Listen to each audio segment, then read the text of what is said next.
नमस्कार।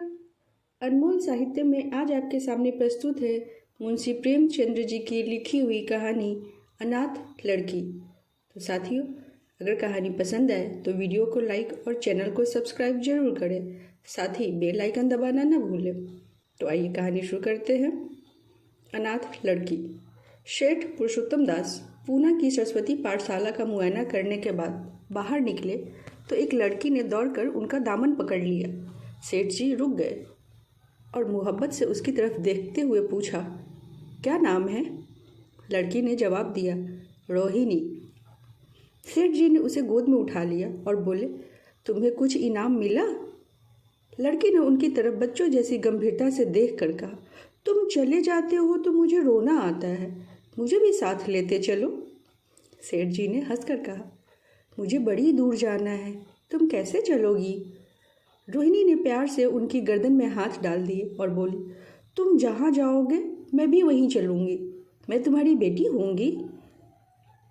मदरसे के अफसर ने आगे बढ़कर कहा, इसका बाप साल भर हुआ नहीं गुजर गया, माँ कपड़े सीती है, बड़ी मुश्किल से गुजर होती है। सेठ जी के स्वभाव में करुणा बहुत थी। यह सुनकर उनकी आंखें भर आई। उस भोली प्रार्थना में वह दर्द था जो पत्थर से दिल को पिघला सकता है। बेकसी और यतीमी को इससे ज़्यादा दर्दनाक ढंग से जाहिर करना नामुमकिन था। उन्होंने सोचा, इस नन्हे से दिल में न जाने क्या अरमान होंगे और लड़कियां अपने खिलौने दिखाकर कहती होंगी, यह मेरे पिताजी ने दिया है। वह अपने पिताजी के साथ मदरसे आती होंगी, उनके साथ मेले में जाती होंगी और उनकी दिलचस्पियों का जिक्र करती होंगी। यह सब बातें सुन सुनकर इस भोली लड़की को भी ख्वाहिश होती होगी कि मेरे पिताजी होते। माँ की मोहब्बत में गहराई और आत्मिकता होती है जिसे बच्चे समझ नहीं सकते। बाप की मोहब्बत में खुशी और चाव होता है जिसे बच्चे खूब समझते हैं। सेठ जी ने रोहिणी को प्यार से गले लगा लिया और बोले, अच्छा, मैं तुम्हें अपनी बेटी बनाऊंगा, लेकिन खूब जी लगाकर पढ़ना। अब छुट्टी का वक्त आ गया है, मेरे साथ आओ, तुम्हें घर पहुंचा दूं। यह कहकर उन्होंने रोहिणी को अपनी मोटर कार में बिठा लिया। रोहिणी ने बड़े इत्मीनान और गर्व से अपनी सहेलियों की तरफ देखा। उसकी बड़ी बड़ी आंखें खुशी से चमक रही थी और चेहरा चांदनी रात की तरह खिला हुआ था। सेठ ने रोहिणी को बाजार की खूब सैर कराई और कुछ उसकी पसंद से, कुछ अपनी पसंद से बहुत सी चीज़ें खरीदी। यहाँ तक कि रोहिणी बातें करते करते कुछ थक सी गई और खामोश हो गई। उसने इतनी चीज़ें देखी, इतनी बातें सुनी कि उसका जी भर गया। शाम होते होते रोहिणी के घर पहुँचे और मोटर कार से उतरकर रोहिणी को अब कुछ आराम मिला। दरवाज़ा बंद था। उसकी माँ किसी ग्राहक के घर कपड़े देने गई थी। रोहिणी ने अपने तोहफों को उलटना पलटना शुरू किया। खूबसूरत रबड़ के खिलौने, चीन की गुड़िया जरा दबाने से चू चू करने लगती और रोहिणी यह प्यारा संगीत सुनकर फूली न समाती। रेशमी कपड़े और रंग बिरंगी साड़ियों की कई बंडल थे, लेकिन मखमली बूटे की गुलकारियों ने उसे खूब लुभाया था। उसे उन चीज़ों के पाने की जितनी खुशी थी, उससे ज़्यादा उन्हें अपनी सहेलियों को दिखाने की बेचैनी थी। सुंदरी के जूते अच्छे सही, लेकिन उनमें ऐसे फूल कहाँ हैं? ऐसी गुड़िया उसने कभी देखी भी ना होंगी। इन ख्यालों से उसके दिल में उमंग भर आई और वह अपनी मोहिनी आवाज़ में एक गीत गुनगुनाने। सेठ जी दरवाजे पर खड़े इन पवित्र दृश्य का हार्दिक आनंद उठा रहे थे। इतने में रोहिणी की माँ रुक्मिणी कपड़ों की एक पोटली लिए हुए आती दिखाई दी। रोहिणी ने खुशी से पागल होकर एक छलांग भरी और उसके पैरों में लिपट गई। रुक्मिणी का चेहरा पीला था, आंखों में हसरत और बेकसी छुपी हुई थी। गुप्त चिंता का सजीव चित्र मालूम होती थी, जिसके लिए जिंदगी में कोई सहारा नहीं। मगर रोहिणी को जब उसने गोद में उठाया और प्यार से चूमा तो मानो जरा देर के लिए उसकी आंखों में उम्मीद और जिंदगी की झलक दिखाई दी। मुरझाया हुआ फूल खिल गया। बोली, आज तू इतनी देर तक कहाँ रही? मैं तुझे ढूंढने पाठशाला गई थी। रोहिणी ने हुमक कर कहा, मैं मोटर कार में बैठकर बाजार गई थी, वहाँ से बहुत अच्छी अच्छी चीज़ें लाई हूँ। वह देखो कौन खड़ा है। माँ ने सेठ जी की तरफ ताका और लजाकर सिर झुका लिया। बरामदे में पहुंचते ही रोहिणी माँ की गोद से उतरकर सेठ जी के पास गई और अपनी माँ को यकीन दिलाने के लिए भोलेपन से बोली, क्यों, तुम मेरे पिताजी हो ना? सेठ जी ने उसे प्यार करके कहा। हाँ, तुम मेरी प्यारी बेटी हो। रोहिणी ने उनके मुंह की तरफ याचना भरी आंखों से देखकर कहा, अब तुम रोज यही रहा करोगे ना? सेठ जी ने उसके बाल को सुलझा कर जवाब दिया, मैं यहाँ रहूँगा तो काम कौन करेगा? मैं कभी कभी तुम्हें देखने आया करूँगा, लेकिन वहाँ से तुम्हारे लिए अच्छी अच्छी चीज़ें भेजूँगा। रोहिणी कुछ उदास सी हो गई। इतने में उसकी माँ ने मकान का दरवाज़ा खोला और बड़ी फुर्ती से मैले बिछावन और फटे हुए कपड़े समेटकर एक कोने में डाल दिया। रुक्मिणी अब इस सोच में पड़ गई कि मैं इनकी क्या खातिर तवज्जो करूं। उसने सेठ जी का नाम सुना था। उसके पति हमेशा उनकी बड़ाई किया करते थे। वह उनकी दया और उदारता की चर्चाएं अनेकों बार सुन चुकी थी। वह उन्हें अपने मन का देवता समझा करती थी। उसे क्या उम्मीद थी कि कभी उसका घर भी उनके कदमों से रोशन होगा? लेकिन आज जब वह शुभ दिन संयोग से आया तो वह इस काबिल भी नहीं कि उन्हें बैठने के लिए एक मोढ़ा दे सके। घर में पान और इलायची भी तो नहीं। वह अपनी आंसुओं को किसी तरह न रोक सकी। आखिर जब अंधेरा हो गया और पास के ठाकुर द्वारों से घंटों और नगारों की आवाज़ें आने लगी तो उन्होंने जरा ऊंची आवाज़ में कहा, बाई जी, अब मैं जाता हूँ। मुझे अभी यहाँ बहुत काम करना है। मेरी रोहिणी को कोई तकलीफ़ न हो। मुझे जब मौका मिलेगा उसे देखने आऊँगा। उसके पालने पोसने का काम मेरा है और मैं उसे खुशी से पूरा करूँगा। उसके लिए अब तुम कोई फिक्र मत करो। मैंने उसका वजीफ़ा बांध दिया है और यह उसकी पहली किस्त है। यह कहकर उन्होंने अपना खूबसूरत बटुआ निकाला और रुक्मिणी के सामने रख दिया। गरीब औरत की आंखों में आंसू जारी थे। उसका जी बरबस चाहता था कि उसके पैरों को पकड़कर खूब रोए। आज बहुत दिनों के बाद एक सच्चे हमदर्द की आवाज़ उसके मन में आई थी।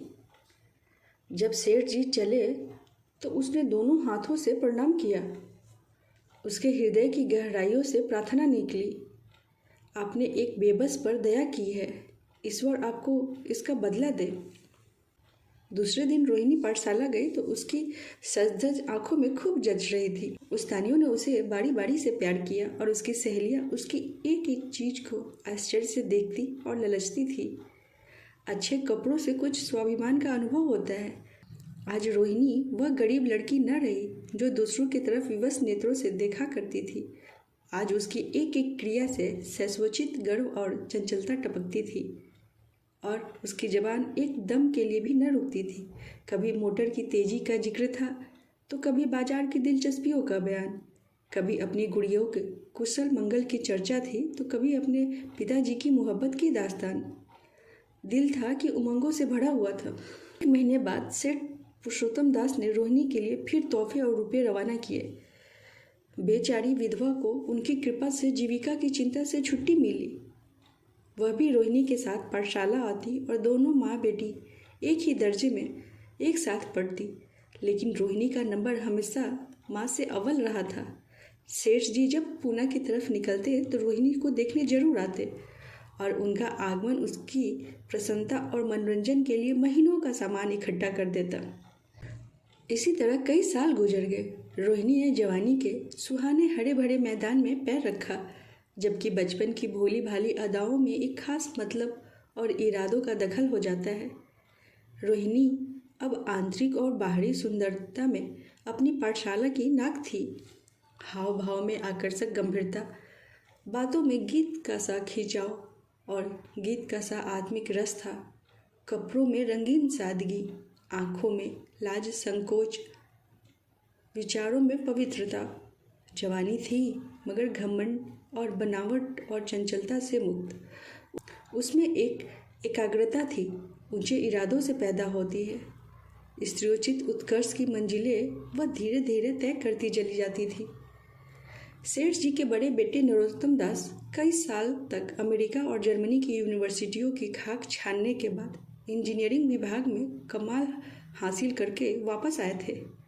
अमेरिका के सबसे प्रतिष्ठित कॉलेज से उन्होंने यह सम्मान प्राप्त किया था। अमेरिका के अखबार एक हिंदुस्तानी नौजवान की इस शानदार कामयाबी पर चकित थे। उन्हीं का स्वागत करने के लिए बम्बई में एक बड़ा जलसा किया गया था। इस उत्सव में शरीक होने के लिए लोग दूर दूर से आए थे। सरस्वती पाठशाला को भी निमंत्रण मिला और रोहिणी को सेठानी जी ने विशेष रूप से आमंत्रित किया। पाठशाला में हफ्तों तैयारियां हुई। रोहिणी को एक दम के लिए भी चैन न मिलता था। यह पहला मौका था जब उसने अपने लिए बहुत अच्छे अच्छे कपड़े बनवाए। रंगों की चुनाव में वह मिठास थी, काट छाट में वह फबन थी जिससे उसकी सुंदरता चमक उठी। सेठानी कौशल्या देवी उसे लेने के लिए रेलवे स्टेशन पर मौजूद थी। रोहिणी गाड़ी से उतरते ही उनके पैरों की तरफ झुकी, लेकिन उन्होंने उसे छाती से लगा लिया और इस तरह प्यार किया कि जैसे वह उनकी सगी बेटी है। वह उसे बार बार देखती और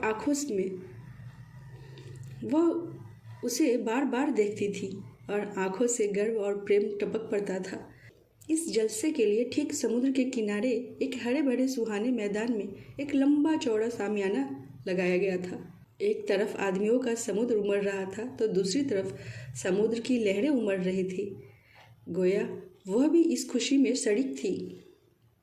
जब उपस्थित लोगों ने रोहिणी बाई की आने की खबर सुनी तो हजारों आदमी उसे देखने के लिए खड़े हो गए। यही तो वह लड़की है जिसने अब की शास्त्री की परीक्षा पास की है, जरा उसके दर्शन करने चाहिए।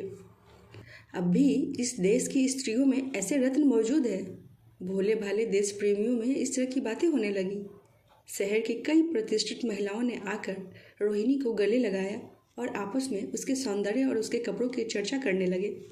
आखिर मिस्टर पुरुषोत्तम दास तशरीफ लाए। हालांकि वह बड़ा शिष्ट और गंभीर उत्सव था, लेकिन उस वक्त दर्शन की उत्कंठा पागलपन की हद तक जा पहुंची थी। एक भगदड़ सी मच गई। कुर्सियों की कतारें गड़बड़ हो गई। कोई कुर्सी पर खड़ा हुआ तो कोई उसके हत्थे पर। कुछ मनचले लोग ने सामियाने की रस्सियां पकड़ी और उन पर जा लटके। कई मिनट तक यह तूफान मचा रहा। कहीं कुर्सियां टूटी, कहीं कुर्सियां उल्टी, कोई ऊपर से गिरा, कोई नीचे से। ज़्यादा तेज लोगों में धौल धप्पा होने लगा। तब बीन की सुहावनी आवाज़ें आने लगी। रोहिणी ने अपनी मंडली के साथ देश प्रेम में डूबा हुआ गीत शुरू किया। सारे उपस्थित लोग बिल्कुल शांत हो गए और उस समय वह सुरीला राग, उसकी कोमलता और स्वच्छता, उसकी प्रभावशाली मधुरता, उसकी उत्साह भरी वाणी दिलों पर वह नशा सा पैदा कर रही थी जिससे प्रेम की लहरें उठती हैं, जो दिल से बुराइयों को मिटाता है। उससे जिंदगी की हमेशा याद रहने वाली यादगारें पैदा हो जाती है। गीत बंद होने पर तारीफ की एक आवाज़ न आई। वही ताने कानों में अब तक गूंज रही थी। गाने के बाद विभिन्न संस्थाओं की तरफ से अभिनंदन पेश हुए और तब नरोत्तम दास लोगों का धन्यवाद देने के लिए खड़े हुए। लेकिन उनके भाषण से लोगों को थोड़ी निराशा हुई। यूँ दोस्तों की मंडली में उनकी बातों के आवेग और प्रवाह की कोई सीमा न थी, लेकिन सार्वजनिक सभा के सामने खड़े होते ही शब्द और विचार दोनों ही उनसे बेवफाई कर जाते थे। उन्होंने बड़ी मुश्किल से धन्यवाद के कुछ शब्द कहे और तब अपनी योग्यता की लज्जित स्वीकृति के साथ अपनी जगह पर आ बैठे। कितने ही लोग उनकी योग्यता पर ज्ञानियों की तरह सिर हिलाने लगे। जब जलसा खत्म होने का वक्त आया तब रेशमी हार जो सरस्वती पाठशाला की ओर से भेजा गया था मेज पर रखा हुआ था। उसे हीरो के गले में कौन डाले? प्रेसिडेंट ने महिलाओं की पंक्ति की ओर नज़र दौड़ाई। चुनने वाली आंख रोहिणी पर ठहर गई। उसकी छाती धड़कने लगी, लेकिन उत्सव के सभापति के आदेश का पालन आवश्यक था। वह सर झुकाए हुए मेज के पास आई और कांपते हाथों से हार उठा लिया। एक क्षण के लिए दोनों की आंखें मिली और रोहिणी ने नरोत्तम दास के गले में हार डाल दिया। दूसरे दिन सरस्वती पाठशाला के मेहमान विदा हुए, लेकिन कौशल्या देवी ने रोहिणी को न जाने दिया। बोली, अभी तुम्हें देखने से मेरा जी नहीं भरा। तुम्हें यहाँ एक हफ्ता और रहना होगा। आखिर मैं भी तो तुम्हारी माँ हूँ। एक माँ से इतना प्यार और दूसरी माँ से इतना अलगाव। रोहिणी कुछ जवाब न दे सकी। यह सारा हफ्ता कौशल्या देवी ने उसकी विदाई की तैयारियों पर खर्च किया। 7वें दिन उसे विदा करने के लिए स्टेशन तक आई। चलते वक्त उससे गले मिली और बहुत कोशिश करने पर भी आंसुओं को न रोक सकी। नरोत्तम दास भी आए थे। उनका चेहरा उदास था। कौशल्या ने उनकी तरफ सहानुभूतिपूर्ण नेत्रों से देखा और कहा, मुझे तो यह ख्याल ही नहीं रहा, रोहिणी क्या यहाँ से पूना अकेले जाएगी? क्या हर्ज है, तुम चले जाओ, शाम की गाड़ी से लौट आना। नरोत्तम दास के चेहरे पर खुशी की लहर दौड़ आई, जो इन शब्दों में न छिप सके। अच्छा, मैं ही चला जाता हूँ। वह इस फिक्र में थे कि देखिए विदाई के बातचीत का मौका मिलता भी है या नहीं। अब वह खूब जी भर अपने दर्द दिल सुनाएंगे और मुमकिन हुआ तो उस लाज संकोच को जो उदासीनता के पर्दे में छुपी हुई है मिटा देंगे। रुक्मिणी को अब रोहिणी की शादी की फिक्र पैदा हुई। पड़ोस की औरतों में इसकी चर्चा होने लगी। लड़की इतनी सयानी हो गई है, अब क्या बुढ़ापे में ब्याह होगा? कई जगह से बात आई, उनमें कुछ बड़े प्रतिष्ठित घराने से थे। लेकिन जब रुक्मिणी उन पैगामों को सेठ जी के पास भेजती तो वे यही जवाब देते कि मैं खुद फिक्र में हूँ। रुक्मिणी को उनकी यह टाल मटोल बुरी मालूम होती थी। रोहिणी को बम्बई से लौटे महीना भर हो चुका था कि एक दिन वह पाठशाला से लौटी तो उसे अम्मा की चरपाई पर एक खत पड़ा हुआ मिला। रोहिणी पढ़ने लगी। लिखा था, बहन, जब से मैंने तुम्हारी लड़की को बम्बई में देखा है मैं उस पर रीझ गई हूँ। अब उसके बगैर मुझे चैन नहीं है। क्या मेरा ऐसा भाग्य होगा कि वह मेरी बहू बन सके? मैं गरीब हूँ, लेकिन मैंने सेठ जी को राजी कर लिया है। तुम भी मेरी यह विनती कबूल करो। मैं तुम्हारी लड़की को चाहे फूलों की सेज पर न सुला सकूं, लेकिन इस घर का एक एक आदमी उसे आंखों की पुतली बनाकर रखेगा।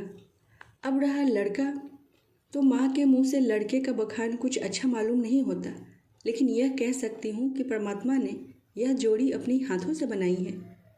सूरत में, स्वभाव में, विद्या में, हर दृष्टि से वह रोहिणी के योग्य है। तुम जैसे चाहे अपना इत्मीनान कर सकती हो।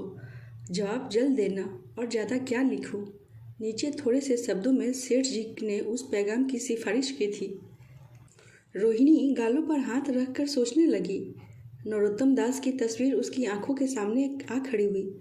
उनकी वह प्रेम की बातें, जिनका सिलसिला बम्बई से पूना तक नहीं टूटा था, कानों में गूंजने लगी। उसने एक ठंडी सांस ली और उदास होकर चारपाई पर लेट गई। सरस्वती पाठशाला में एक बार फिर सजावट और सफाई के दृश्य दिखाई दे रहे थे। आज रोहिणी की शादी का शुभ दिन है। शाम का वक्त, बसंत का सुहावना मौसम, पाठशाला के दरों दीवारें मुस्कुरा रहे हैं और हरा भरा बागीचा फूला नहीं समाता।